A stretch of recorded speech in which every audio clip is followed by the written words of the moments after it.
नमस्कार मित्रों, मेरा नाम है आदित्य। आप देख रहे हैं एडवोकेट आदित्य यूट्यूब चैनल। चर्चा जजमेंट्स की प्रोग्राम का ये आप 66 नंबर का पार्ट देख रहे हैं और आज के जिस जजमेंट के बारे में मैं आपको बताने वाला हूं वो 125 सीआरपीसी यानी मेंटेनेंस केस से संबंधित जजमेंट है। और ये जो जजमेंट आया है वो पति के पक्ष में आया है। जो पत्नी होती है वो मेंटेनेंस के लिए फैमिली कोर्ट में एप्लीकेशन लगाती है, वहां से उसके एप्लीकेशन को खारिज कर दिया जाता है। फिर पत्नी हाई कोर्ट में अपील लगाती है, अपील को भी खारिज कर दिया जाता है। साथ ही साथ जो हाई कोर्ट होता है पति के पक्ष में बहुत ही ज्यादा इंपॉर्टेंट बात बोलता है और एक लैंडमार्क जजमेंट दे देता है। यानी अगर आपका भी ऐसा ही मामला होगा जैसी स्थिति इस जजमेंट में है तो ऐसे में आप इस जजमेंट का यूज अपने मामले में कर सकती हैं और अपनी पत्नी के मेंटेनेंस केस को खारिज करा सकती हैं और आप भी मेंटेनेंस देने से बच सकती हैं। तो ये जो जजमेंट आया है पतियों के पक्ष में बहुत ज्यादा इंपॉर्टेंट आया है, पति के लिए बहुत ही ज्यादा इंपॉर्टेंट जजमेंट है। तो चलिए जजमेंट के बारे में डिटेल में जान लेती है, सारी चीजें समझ लेती हैं। तो चलिए वीडियो को शुरू करते हैं। अगर आप जुडिशरी एग्जाम की तैयारी करना चाहती हैं और आप चाहती हैं कि आप घर बैठे ही इंडिया के टॉप एजुकेटर से अपनी तैयारी करें, तो ऐसे में अब आपके लिए एक सुनहरा अवसर, क्योंकि आप जुड़ सकती हैं अनअकैडमी के साथ। अनअकैडमी एक ऐसा प्लेटफॉर्म है जहां पे आप घर बैठे ही इंडिया के टॉप एजुकेटर से अपनी जुडिशरी एग्जाम की तैयारी कर सकती हैं और अपने जुडिशरी एग्जाम को बड़े आसानी से क्रैक कर सकते हैं।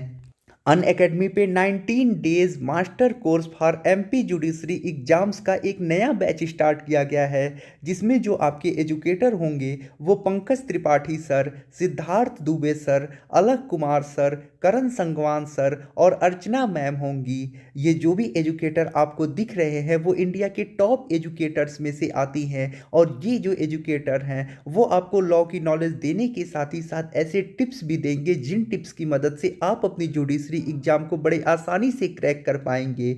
ये जो नया बैच अनअकैडमी पे स्टार्ट किया जाने वाला है वो 5 जनवरी 2022 से स्टार्ट किया जाएगा और इस बैच का जो ड्यूरेशन होगा वो 3 महीनों का होगा। अभी अनअकैडमी पे बहुत सारे ऐसे जुडिशरी से संबंधित बैचेज हैं जो अभी रनिंग में चल रहे हैं, तो इन बैचेज को आप अपनी स्क्रीन पे देख सकते हैं कि कौन कौन से बैचेज अभी जुडिशरी एग्जाम के लिए अनअकैडमी पे रनिंग में चल रही हैं। तो इन बैचेज के साथ भी आप जुड़ सकती हैं। और तो यदि आप अनअकैडमी के साथ जुड़ना चाहते हैं, सब्सक्रिप्शन लेना चाहते हैं, तो इसका जो चार्ज है आपको स्क्रीन पे दिखाई दे रहे होंगे। और यदि सब्सक्रिप्शन लेते समय आप ASRI10 प्रोमो कोड का यूज करते हैं तो आपको 10% डिस्काउंट भी मिलेगा। अब देखिए आज के जिस जजमेंट के बारे में मैं आपको बताने वाला हूं वो 125 सीआरपीसी से संबंधित जजमेंट है, यानी मेंटेनेंस केस से संबंधित जजमेंट है, भरण पोषण से संबंधित जजमेंट है। ये जो जजमेंट आया है वो छत्तीसगढ़ हाई कोर्ट के द्वारा आया है। तो ये जो जजमेंट आया है वो एक हाई कोर्ट का जजमेंट है। तो ऐसे में चाहे आप तो इस जजमेंट का रूलिंग के तौर पर अपने मामले में उपयोग कर सकती हैं और फायदा भी ले सकती हैं। ये जो जजमेंट आया है वो हेमलता कार्यात वर्सेस विजय कुमार कार्यात के केस में आया है। यहाँ पे जो पत्नी है वो हेमलता है और जो पति है वो विजय है। ऐसे में अब देखिए इस मामले में होता कुछ ऐसा है, जो पत्नी होती है यानी हेमलता जो है वो अपने पति से मेंटेनेंस प्राप्त करने के लिए 125 सीआरपीसी के अंतर्गत फैमिली कोर्ट में आवेदन करती हैं, जहां पे वो कहती हैं कि इनको उनके पति ने मारपीट के घर से भगा दिया है, वो अपना खर्चा चला पाने में सक्षम नहीं है। तो ऐसे में इनके पति से भरण पोषण इनको दिलवाया जाए। उसके बाद पति को नोटिस कोर्ट भेजता है। जब जो पति होता है कोर्ट में हाजिर होता है, मेंटेनेंस केस में हाजिर होता है, तो वहां पति की तरफ से जो जवाबदेही दी जाती है उसमें पति कहता है कि देखिए ये जो पत्नी है यानी जो हेमलता है इनका पहले से ही विवाह हो चुका है और इनका अभी डिवोर्स भी नहीं हुआ है। इनका जो पहला पति है वो अभी जीवित भी है, यानी जो पत्नी है यहाँ पे इस मामले की जो पत्नी है वो पहले से ही शादीशुदा है, अभी उसका डिवोर्स नहीं हुआ है और जो उसका पहला पति है वो अब जीवित भी है। तो ऐसे में विजय कुमार की तरफ से ये तर्क दिया जाता है, पति की तरफ से ये तर्क दिया जाता है कि हमारी जो शादी है वो शून्य है, वैलिड ही नहीं है। तो ऐसे में मैं मेंटेनेंस नहीं दे सकता हूं, जो पत्नी है वो मेंटेनेंस पाने का अधिकार नहीं रखती है। तो ऐसे में पत्नी के मेंटेनेंस केस को खारिज कर दिया जाए और जो पति होता है वो कई सबूत भी देता है। तो ऐसे में जो फैमिली कोर्ट होता है, पत्नी का जो मेंटेनेंस का एप्लीकेशन होता है, 125 सीआरपीसी का प्रार्थना पत्र होता है, उसे खारिज कर देता है और पत्नी को मेंटेनेंस दिलाने से मना कर देता है। अब देखिए जो पत्नी होती है वो हाई कोर्ट चली जाती है, जो आदेश हुआ होता है उसके विरुद्ध, यानी जो उसका 125 सीआरपीसी का प्रार्थना पत्र है जो उसका खारिज कर दिया गया रहता है। उसके बाद जो पत्नी होती है हाई कोर्ट जाती है, हाई कोर्ट में पत्नी अपील लगाती है, वहां पे पत्नी की तरफ से ये तर्क दिया जाता है कि जो पति है वो मार पीट के मुझे भगा दिया है, मैं पहले से शादीशुदा नहीं हूं, ये गलत तथ्य बताया जा रहा है। और भी अपनी तरफ से बहुत सारी बातें पत्नी बोलती है। उसके बाद पति की कोर्ट सुनता है, पति कहता है कि जो पत्नी है पहले से शादीशुदा ही है, उसका अभी डिवोर्स भी नहीं हुआ है, उसका पहला पति जीवित है।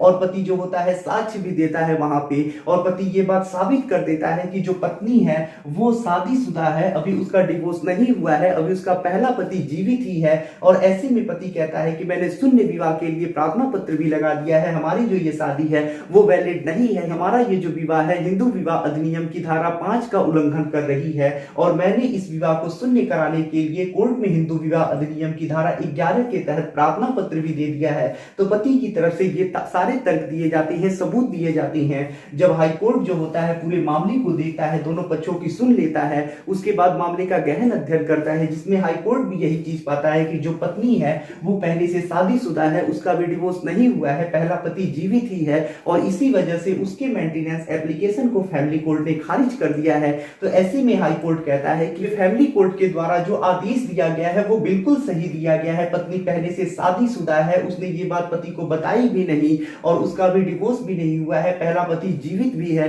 तो ऐसे में जो पत्नी है वो भरण पोषण पाने की हकदार नहीं है, पति से अपने भरण पोषण नहीं प्राप्त कर सकती है, और ये जो शादी है वो शून्य विवाह की कैटेगरी में आता है। तो ऐसे में पत्नी का जो अपील होता है हाई कोर्ट उसे खारिज कर देता है।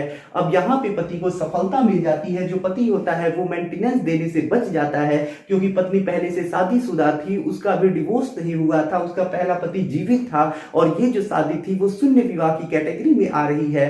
तो देखिए इस जजमेंट से ये लैंडमार्क बात निकल रही है कि अगर इस प्रकार का मामला है, पत्नी जो है वो पहले से शादीशुदा रह रही है, उसका डिवोर्स नहीं हुआ रह रहा है, उसका पहला पति जीवित ही रह रहा है, तो ऐसी स्थिति में जो पत्नी है वो 125 सीआरपीसी के तहत पति से मेंटेनेंस नहीं मांग कर सकती है। अगर मांग करती है, और ये बात जैसा इस पति ने सिद्ध कर दिया, सारी बातें सिद्ध कर दी कि जो पति है इनका यानी पत्नी का पति है वो जीवित ही है, उसका भी पत्नी का भी डिवोर्स नहीं हुआ है, तो ऐसे में जैसे मेंटेनेंस केस को यहाँ खारिज कर दिया गया है, अपील को खारिज कर दिया गया है, वैसे आपका भी जो अगर मामला होगा, आप भी एक पति हैं, आपके साथ भी ऐसा हुआ होगा, आपकी भी पत्नी ऐसे ही मेंटेनेंस की मांग करेगी तो आपको भी सफलता मिल जाएगी। आपकी पत्नी का जो एप्लीकेशन होगा कोर्ट उसे खारिज कर देगा, आपकी पत्नी अगर अपील करती है तो वहां से भी खारिज कर दिया जाएगा, बशर्ते आप तर्क सही से दे और कुछ सबूत भी लगा दे जिसकी वजह से कोर्ट में साबित हो जाए कि पत्नी शादीशुदा है, अभी उसका डिवोर्स नहीं हुआ है। अगर आप ये चीज करने में सफल हो जाते हैं, पति जो होता है ये चीज करने में सफल हो जाता है,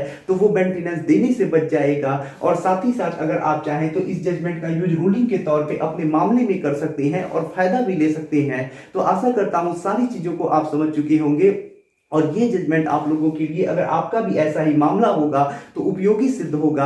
अगर आप किसी कानूनी समस्या से परेशान हैं और ऐसे में आप मुझसे फोन पे बात करके अपनी कानूनी समस्या का समाधान प्राप्त करना चाहते हैं, तो इसके लिए आप डिस्क्रिप्शन चेक करिए, वहां बताया गया है कि आप किस प्रकार से मुझसे फोन पे बात कर सकते हैं। अगर आपको वीडियो पसंद आया हो तो वीडियो को लाइक करें, अपने दोस्तों के साथ शेयर करें, और यदि आप चैनल पे नए हैं तो चैनल को सब्सक्राइब करके बेल आइकन को दबाएं। मिलते हैं नए वीडियो के साथ अगले दिन, तब तक के लिए जय हिंद, जय भारत।